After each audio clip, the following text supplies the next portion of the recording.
menyatu dalam doa dan renungan dari Katedral Kristus Raja Purwokerto, Rabu 13 April 2022. Bersama saya Frater Yohanes Hari Gunawan Wibisono. Saudari-saudara yang terkasih, mari bersama-sama kita renungkan bacaan Injil pada hari ini dari Injil Matius bab 26 ayat 14 sampai dengan 25. Kita siapkan hati kita untuk berdoa. Dalam nama Bapa dan Putra dan Roh Kudus, amin. Semoga Tuhan beserta kita sekarang dan selama-lamanya. Inilah Injil suci menurut Matius. Dimuliakanlah Tuhan. Sekali peristiwa pergilah seorang dari ke-12 murid itu yang bernama Yudas Iskariot kepada imam-imam kepala. Ia berkata, "Apa yang hendak kamu berikan kepadaku supaya aku menyerahkan dia kepada kamu?" Mereka membayar 30 uang perak kepadanya. Dan mulai saat itu, Yudas mencari kesempatan yang baik untuk menyerahkan Yesus. Pada hari pertama dari hari raya roti tak beragi, datanglah murid-murid Yesus kepadanya dan berkata, "Di manakah engkau kehendaki kami mempersiapkan perjamuan Paskah bagimu?" Jawab Yesus, "Pergilah ke kota kepada si Anu dan katakan kepadanya, beginilah pesan guru, waktuku hampir tiba. Di dalam rumahmu lah aku mau merayakan Paskah bersama-sama dengan murid-muridku."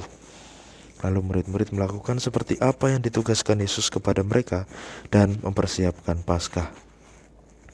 Setelah hari malam, Yesus duduk makan bersama dengan ke-12 murid itu.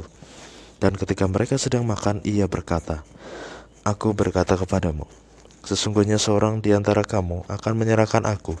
Dan dengan hati yang sangat sedih berkatalah mereka seorang demi seorang kepadanya, "Bukan aku ya Tuhan." Yesus menjawab, "Dia yang bersama-sama dengan aku mencelupkan tangannya ke dalam pinggan ini, dialah yang akan menyerahkan aku. Anak manusia memang akan pergi sesuai dengan yang ada tertulis tentang dia. Tetapi celakalah orang yang olehnya anak manusia itu diserahkan. Adalah lebih baik bagi orang itu sekiranya ia tidak dilahirkan." Yudas yang hendak menyerahkan Yesus itu menyahut, "Bukan aku ya Rabi." Kata Yesus kepadanya, "Engkau telah mengatakannya."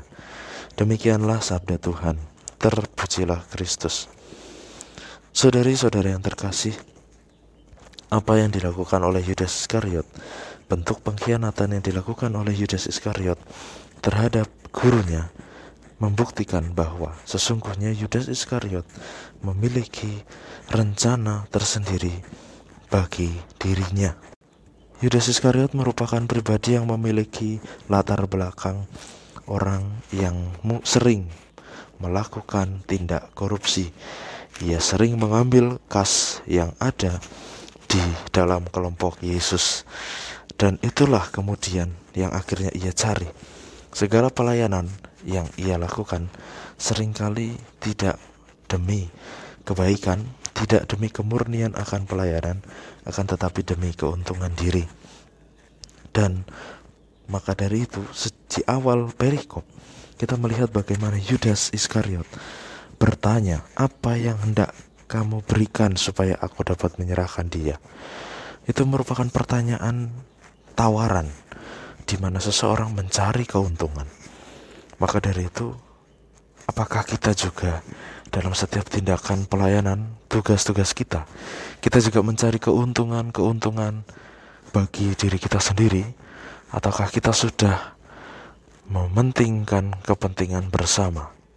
Jika kita masih mementingkan kepentingan diri kita sendiri, mari bersama-sama kita melihat bagaimana Yesus selama ini ia mempersembahkan dirinya. Ia tidak mengutamakan dirinya, tetapi ia mengutamakan banyak orang hingga rela wafat di kayu salib.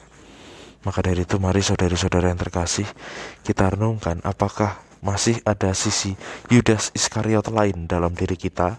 Dan kemudian mari kita bersama-sama membangun niat untuk memperbaiki diri, mengarahkan hati dan pikiran kita dan juga tindakan kita selaras dengan apa yang Allah kehendaki dalam hidup kita.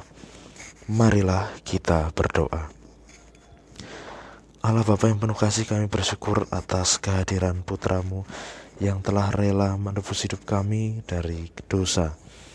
Semoga melalui peristiwa sengsara dan wafatnya di kayu salib, kami semakin mampu sungguh belajar bagaimana kami dapat memahami arti sesungguhnya dari penyerahan diri, arti sesungguhnya dari tindakan yang tulus dan murni, arti sesungguhnya dari tindakan yang lebih mengutamakan kebaikan bersama daripada mengutamakan kepentingan pribadi. Ini semua kami mohon padamu Bapa, dengan perantaraan Kristus Tuhan dan Juru Selamat kami. Amin. Semoga Tuhan berkati kita, melindungi kita terhadap dosa, dan mengantar kita ke hidup yang kekal. Dalam nama Bapa dan Putra dan Roh Kudus. Amin. Selamat beraktivitas, Tuhan memberkati, dan salam mendoan.